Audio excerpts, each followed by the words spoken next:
Aleluya.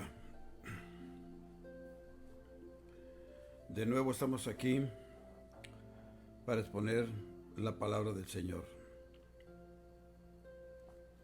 Yo solo no puedo hacer nada si no es con ayuda del precioso Espíritu Santo. Yo a la verdad os bautizo en agua para arrepentimiento, pero el que viene tras mí, cuyo calzado yo no soy digno de llevar, es más poderoso que yo. Él os bautizará en Espíritu Santo y fuego. Mateo 3:11. Como tema el Espíritu Santo en Jesucristo. Estas palabras salidas de labios del precursor anuncian que habría gran diferencia entre la antigua dispensación que con él llegaba a su término y la nueva, que Jesucristo estaba a punto de iniciar. La diferencia sería muy notable por la manera y la medida en que el Espíritu Santo sería derramado sobre el pueblo de Dios y cómo se manifestaría en la obra de redención. Los dos emblemas naturales, el agua y el fuego, tienen por objeto hacernos ver la diferencia entre las dos dispensaciones. Hemos visto que el Espíritu Santo estuvo presente en la tierra en el curso de los tiempos del Antiguo Testamento. Y como habló por medio de los profetas y mensajeros de Dios, y cómo cumplió los propósitos divinos en las vidas de los escogidos de Dios, a los que empleaba como instrumentos suyos. Pero en el Nuevo Testamento predomina especialmente el Espíritu Santo. Por consiguiente, no es más que natural que haya en este considerable diferencia con aquel. La principal diferencia entre la antigua dispensación y la nueva, en lo que concierne al Espíritu Santo, se puede resumir de la siguiente manera. Punto número 1. En el Antiguo Testamento el Espíritu Santo era un don que Dios concedía a ciertas personas con el objeto de hacerles idóneas para el desempeño de ciertos servicios especiales. En el Nuevo Testamento se nos dice que dicha promesa es que el Espíritu Santo se derramará sobre toda carne, y ninguno enseñará a su prójimo ni ninguno a su hermano diciendo: conoce al Señor, porque todos me conocerán, desde el menor hasta el mayor de ellos. Hebreos 8:11. Uno de los hechos más notables del Nuevo Testamento es el derramamiento del Espíritu Santo sobre todos los creyentes. Punto número 2.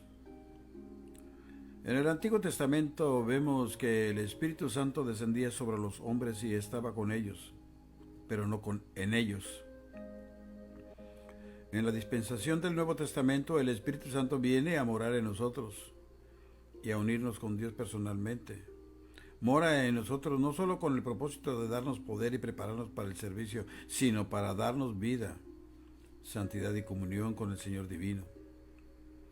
Lo que recibimos no es la influencia del Espíritu Santo, sino al Espíritu Santo en persona. Punto número 3. Esto nos conduce a la tercera distinción, a saber, que bajo la dispensación del Antiguo Testamento el Espíritu Santo no residía en la tierra, sino que lo visitaba de tanto en tanto, según lo requerían las circunstancias. Ahora, el Espíritu de Dios mora en nosotros. Es su morada. Reside en nuestros corazones y en la iglesia de Cristo somos nosotros, lavados con la preciosa sangre de nuestro Señor Jesucristo, tan real y verdaderamente como residió Cristo en la tierra durante los 33 años de su encarnación y vida acá abajo. Punto número 4. Tal vez la principal diferencia fue esta. En los tiempos del Antiguo Testamento el Espíritu Santo descendía como el Espíritu del Padre, con la gloria y majestad de la divinidad. En cambio, en el Nuevo Testamento le vemos descender más bien como el Espíritu del Hijo, para representar a Jesús entre nosotros y para hacernos sentir la realidad del Redentor en nuestra experiencia y en nuestra vida. La verdad es que el Espíritu Santo nunca estuvo totalmente constituido durante la dispensación del Antiguo Testamento. Fue necesario que residiera 3 años y medio en el corazón de Jesús de Nazaret y que llegase, por así decir, a humanizarse y a aproximarse a nosotros por medio de la unión personal con el Señor hecho carne. Ahora, al descender entre nosotros, lo hace en la condición del mismo Espíritu que vivió, amó, sufrió y obró en Jesucristo. En un sentido, podemos decir que nuestro Señor dejó tras sí su corazón, y cuando el Espíritu Santo viene a morar en nosotros, trae consigo al Cristo vivo y nos hace sentir la realidad de su presencia en nuestros corazones. Ese debe ser el significado de tan notable pasaje del capítulo 7 del Evangelio de Juan, en el versículo 37 y 38, donde dice que Jesús, que el Espíritu debe emanar del creyente como un río de agua viva. Luego añade el evangelista, aún no había venido el Espíritu Santo, porque Jesús no había sido aún glorificado, en Juan 7:39. El Espíritu Santo no se manifestó de la manera en que había de hacerlo en los tiempos venideros, sino después de la ascensión de Jesús. Ahora, al descender a nosotros, lo hace como el Espíritu de Cristo. Siendo esto así, es sumamente interesante que contemplemos la relación del Espíritu Santo en su bautismo y en su ministerio terrenal. Ese es nuestro tema ahora. Que el propio Espíritu Santo nos ilumine y aplique todo a nuestros corazones. Recordemos que somos templo donde mora el Espíritu de Dios. Y el escritor de Hebreos nos dice que somos la casa de Él. Nuestro Señor nació del Espíritu Santo. El anuncio que le hizo el ángel a María relaciona directamente con el Espíritu Divino la concepción y encarnación de Cristo. El Espíritu Santo vendrá sobre ti, y el poder del Altísimo te cubrirá con su sombra. Por lo cual también el santo ser que nacerá será llamado Hijo de Dios. Lucas capítulo 1, versículo 35. La mente humana no alcanza a comprender este misterio, que un Cristo Santo fue concebido y que naciera de una mujer hija de una raza pecadora. No podemos creer en la María Inmaculada, pero sí podemos creer en el Inmaculado Hijo de Dios que nació de ella sin pecado. El hecho mismo de que ella fuese mujer imperfecta y pecadora aumenta la gloria del misterio y hace que sea tanto más perfecta la figura de la experiencia por la cual tenemos que pasar nosotros también para poder llegar a estar en comunión con nuestra cabeza viva. ¿Y sabe quién es nuestra cabeza? Jesús de Nazaret. Porque así como Jesús nació por obra del Espíritu, nosotros los discípulos de Jesús debemos nacer igualmente por obra del Espíritu Santo. Porque la palabra de Dios nos dice en Juan 3:5, el que no naciere de agua y del Espíritu no puede entrar en el reino de Dios. El ministerio de la encarnación se repite cada vez que un alma se crea de nuevo en Jesucristo. Dentro del ser no santo de una criatura de Adán, el Espíritu Santo implanta una simiente de vida incorruptible y eterna. Dicha simiente, por medio de la vida de Dios, es de por sí santa e incorruptible. Tal cual se puede ver en la primavera el brotecito blanco, inmaculado, que surge de la tierra oscura y del montón de estiércol, sin que la contamine el impuro ambiente de entre el cual se levanta. De igual modo, el Espíritu Santo hace surgir de entre la perdida humanidad la vida del alma nacida de nuevo. Y aunque el objeto de esa maravillosa experiencia parezca imperfecta, tiene, sin embargo, dentro de sí aquello de lo cual ha dicho el apóstol: la simiente de Dios permanece en él y no puede pecar porque es nacido de Dios. Primera de Juan 3:9. El alma puede pecar, pero la naturaleza santa que ha sido implantada en él no puede pecar, pues ésta es santa como él que la dio. Porque el que santifica y los que son santificados, de uno son todos, por lo cual no se avergüence de llamarlos hermanos. Hebreos 2:11. Como él, Nacemos del Espíritu Santo y llegamos a ser hijos de Dios, no por adopción, sino por regeneración divina. Jesucristo fue bautizado por el Espíritu Santo. No solo derivó del Espíritu Santo su persona y la encarnación de su vida, sino que a los 30 años de edad, él mismo se consagró al ministerio de su vida, el sufrimiento y al servicio, y descendió a las aguas del Jordán, en señal de que voluntariamente renunciaba a todo y asumía la muerte. Los cielos se abrieron y el Espíritu Santo, por el cual había nacido, descendió personalmente y tomó posesión de él. A partir de ese instante moró en él. Nadie puede negar que ese hecho fue mucho más trascendental que la encarnación de Cristo. Hasta ese momento no se había destacado ninguna personalidad, pero en adelante habría dos, pues al Cristo que se agregó el Espíritu Santo, y con la fortaleza de ese Espíritu Cristo habría de realizar sus obras, habría de expresar sus palabras y cumplir su ministerio en la tierra. Cosa igual ocurrió en la experiencia de los discípulos de Cristo.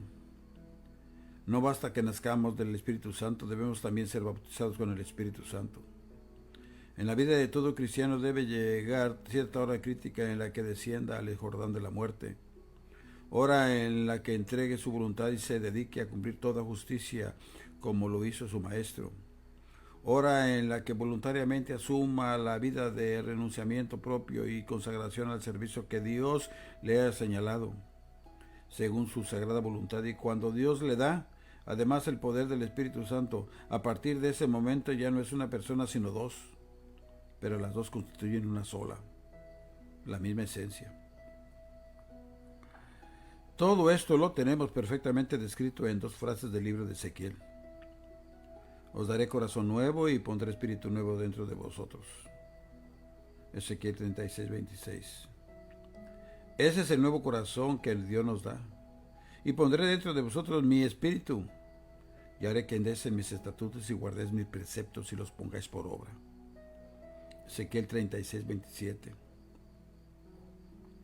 Fue así como Pedro y los demás discípulos nacieron del Espíritu antes del día de Pentecostés, mas Jesús les prometió que serían bautizados con el Espíritu Santo el día señalado para ello. Y llegando el día, se les añadió a la verdadera vida cristiana que ya disfrutaban. La presencia infinita de Dios en la persona del Espíritu Santo que había vivido en ellos y traído a sus corazones al Señor Jesucristo. Hermanos míos, ¿habéis llegado a adquirir esa experiencia? ¿Habéis recibido el Espíritu Santo desde que creísteis o habéis dejado que las tradiciones teológicas y las ideas preconcebidas os hayan impedido heredar la bendición y el poder al cual tenéis derecho? Si así lo hubiéramos hecho, no permitamos que ello continúe. Junto con el Maestro descendamos al Jordán, entremos con él a la muerte y levantémonos con él a la nueva vida, para seguir disfrutando de la plenitud de poder y de libertad, tal como lo hizo él.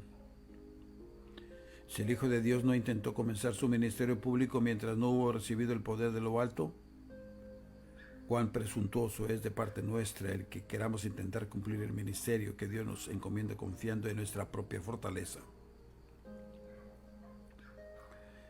No bien hubo recibido el Señor Jesucristo el bautismo del Espíritu Santo, fue llevado por el Espíritu al desierto para ser tentado por el diablo. Mateo 4:1. El Evangelio da especial énfasis a ese hecho. No fue el demonio el que apareció primero, sino el Espíritu. En el Evangelio de Marcos se emplea una palabra más imperativa, dice, el Espíritu Santo le impulsó al desierto. 1:12. Tal vez su espíritu humano cejó ante la horrenda prueba del desierto, como le ocurriera tiempo después en la agonía de Getsemaní. Pero el Espíritu Santo lo hizo avanzar por medio de uno de esos impulsos irresistibles que muchos de nosotros hemos llegado a comprender.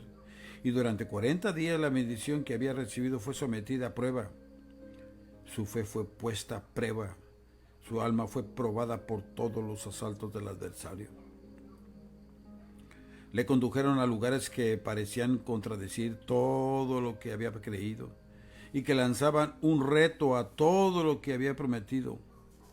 El diablo bien pudo decirle: ¿eres tú hijo de Dios en medio del hambre y la soledad, entre las fieras y expuesto a toda suerte de sufrimientos?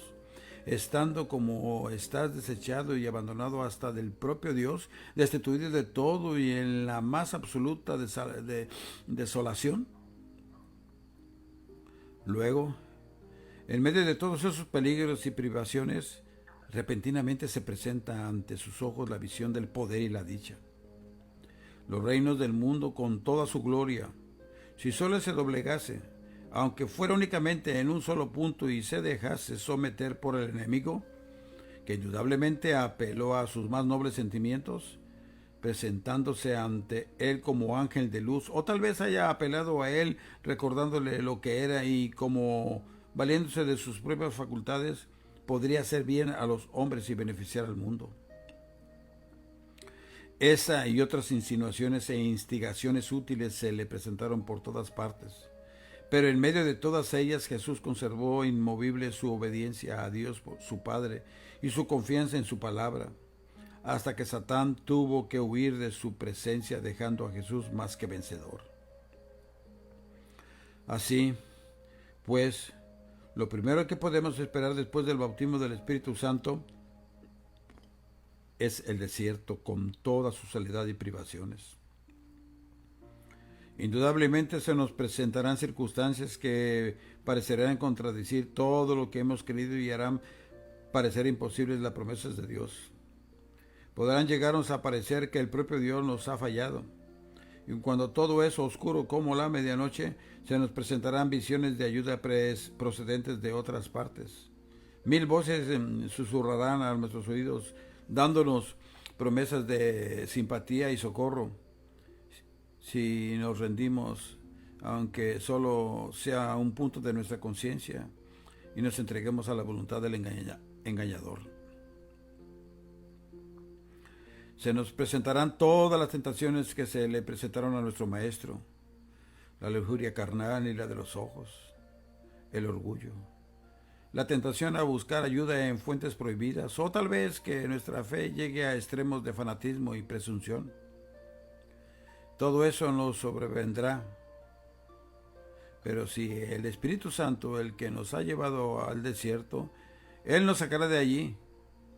Si levantamos la mirada por encima del tentador y la fijamos en el divino libertador, veremos que el propio Satanás tendrá que convertirse en aliado nuestro, y convirtiéndonos en verdaderos vencedores como nuestro Maestro. Y sabemos que Él no se va a aliar con nosotros, porque sabemos que es padre de mentira. Él echará mentira sobre mentira.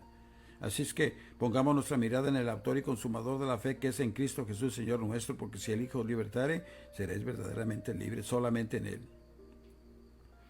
No temamos la lucha, no rehuyamos la prueba. No debe parecernos raro que se nos someta a tan severas pruebas.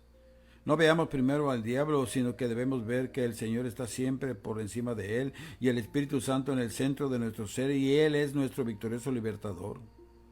Vendrá el enemigo como río, mas el Espíritu de Jehová levantará bandera contra él, nos dice en el libro del profeta Isaías, en el capítulo 59, verso 19. Lo primero que debemos hacer es resolver que vamos a sostener la batalla en nuestra alma, que lucharemos contra el mundo. David tuvo que ir solo al encuentro de Goliat, antes de encontrarse con él en las filas de los filisteos. Jesús tuvo que vencer a Satán en combate mano a mano, antes de poder ir a su encuentro para arrojarlo fuera de los corazones y las vidas. De igual modo, cada uno de nosotros debemos conseguir la victoria de nuestra vida espiritual en la arena de nuestra propia experiencia, antes que realizarla en público. Después de eso, repetiremos nuestros triunfos en las victorias que nos dará Dios en las luchas que sostendremos en el servicio que prestemos para lograr la salvación de otros. Hermanos míos y amigos, a través de todas las pruebas a que nos veamos sometidos, o te puedes ver sometido, si no has entregado tu vida a Jesucristo, hazlo en este momento. No pondremos nuestra entera confianza en el Espíritu Santo, seguros que Él es nuestro libertador en la hora de la tentación y también nuestro divino disciplinario que nos conduce por medio de las pruebas y disciplina a la fortaleza y la victoria? Claro que sí. Pongamos toda nuestra confianza en el autor y consumador de la vida, que es en Cristo Jesús, Señor nuestro, y con la ayuda, claro, del Espíritu Santo. Enseguida leemos que Jesús volvió en el poder del Espíritu a Galilea. Lucas 4:14. La lucha no lo debilitó, sino que, por el contrario, le invistió de fortaleza. Y casi inmediatamente después le vemos en la sinagoga de Nazaret diciendo: el Espíritu del Señor está sobre mí, por cuanto me ha ungido para dar buenas nuevas a los pobres. Me ha enviado para sanar a los quebrantados de corazón, a pregonar libertad a los cautivos y vista a los ciegos, poner en libertad a los oprimidos, predicar el año agradable del Señor. Lucas capítulo 4, versículos 18 y 19. Después de eso, todo lo que enseñó, todo lo que hizo, todos los milagros que realizó, los atribuyó directamente al Espíritu Santo. En el capítulo 12 del Evangelio de Mateo, versículo 28, tenemos una declaración muy clara respecto a la relación que tenía sus portentosos milagros con el Espíritu Santo. Si yo, por el Espíritu de Dios, echo fuera a los demonios, ciertamente ha llegado a vosotros el reino de Dios. Es decir, es el Espíritu Santo el que hace que los demonios salgan de nosotros. Y ese mismo Espíritu Santo ha de permanecer en nosotros para perpetuar el reino de Dios en la iglesia durante la dispensación. El Señor tocará la trompeta y los muertos en Cristo se levantarán primero y luego nosotros nos iremos. Bendito sea el nombre del Señor. Y el Espíritu Santo se queda, va a seguir, pero ya no dentro de las personas que se quedaron en la gran tribulación. ¿Y por qué usted dirá que se quede? Porque Él es Dios. Y uno de los atributos de Dios, que es la omnipresencia, mi hermano. Ciertamente es una asombrosa verdad el hecho de que es el mismo Espíritu que obró en Cristo, porque Satanás no le tenía miedo a usted ni a mí. Lo que le tiene miedo es el que está dentro de usted y dentro de mí, que es el poder del Espíritu de Dios. Es el Espíritu Santo en persona, el que Dios le ha dado a la iglesia para que realice sus obras de amor y de poder. Aleluya. Eso fue lo que quiso decir el Maestro cuando dijo: el que en mí cree, las obras que yo hago, Él las hará también, y aún mayores hará, porque yo voy al Padre. Juan 14:12. El Espíritu Santo que obra en nosotros es el mismo que obró en Cristo. No nos rindamos a nadie en honor al Hijo de Dios. Él era verdaderamente el eterno Dios, el mismo Dios del mismísimo Dios, mas al descender de las alturas de la gloria, suspendió sus operaciones directas de independencia y de poder, y voluntariamente se sometió a depender del poder de Dios por medio del Espíritu Santo. Repetidas veces dijo: de mí mismo nada puedo hacer nada. Jesús voluntariamente tomó un lugar lado a lado nuestro, y necesitó de igual modo que el más humilde discípulo el constante poder de Dios para realizar sus obras, no para reducir su gloria y majestad, porque siendo en forma de Dios, no estimó el ser igual a Dios como cosa a que aferrarse, sino que se despojó a sí mismo, tomando forma de siervo. Filipenses 2, versículos 6 y 7. Así vivió dependiendo de otro para servirnos de ejemplo y para enseñarnos que nosotros tenemos el mismo secreto para adquirir las fuerzas y el poder que Él dispuso, y que, contando con la ayuda del Espíritu Santo, podemos estar seguros de salir victoriosos de la lucha como salió Él.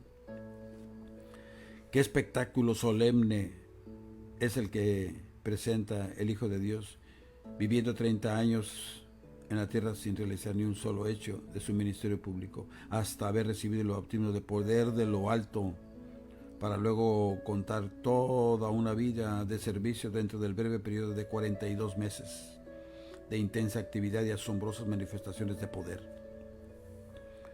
Pero Jesús nos ha dejado el mismísimo poder del cual Él dispuso. Él ha legado a la iglesia el mismo Espíritu Santo que vivió y obró en Él. Aceptemos, pues, ese poderoso don. Creamos en Él y tengamos fe en que Él basta para todo. Recibámoslo, hagámosle lugar en nuestro corazón. Luego salgamos para producir la vida y el ministerio que vivió y produjo Jesús, perpetuando así los divinos milagros de nuestro santo cristianismo por medio del poder del bendito Consolador. Ese es el potente don de nuestro Señor que ascendió a los cielos. Esa es la suprema necesidad de la iglesia de hoy día. Esa es la promesa especial de los últimos días. Dios nos ayude a seguir pidiéndosela en toda su plenitud y poder del Espíritu para luego ir al encuentro de nuestro Señor Jesucristo, porque pronto el Señor tocará la trompeta y los muertos en Cristo se levantarán primero y luego nosotros seremos arrebatados en un abrir y cerrar de ojos para estar con el Señor en las nubes para siempre. Si tú no has aceptado a Jesucristo como tu insuficiente Salvador, hazlo en este momento. Dile así al Señor Jesús: Señor Jesús, reconozco que he pecado, que necesito de ti. Cámbiame y transfórmame. Hazme una nueva criatura. Señor Jesús, yo confieso con mi boca que tú sigues siendo el mismo de ayer, de hoy y por todos los siglos, y que tienes el poder para perdonar. Y yo en este momento te pido que me sigas perdonando, que me perdones. Te lo pido de corazón, Señor Jesús. Y tú dices que todo aquel que viene a ti, tú no lo echas fuera. Gracias, Señor Jesús, por todo lo que has hecho en mi vida. Gracias. Que Dios te siga bendiciendo y te agradezco y me regocijo por haber expuesto la palabra del Señor. Y más me regocijo si le pides perdón al Señor, porque cuando alguien le pide perdón al Señor, hay fiesta en el cielo cuando un pecador se arrepiente. Que Dios te siga bendiciendo y se despide de ti tu hermano y amigo, el pastor Carlos Parga. Hasta la próxima, si el Señor lo permite.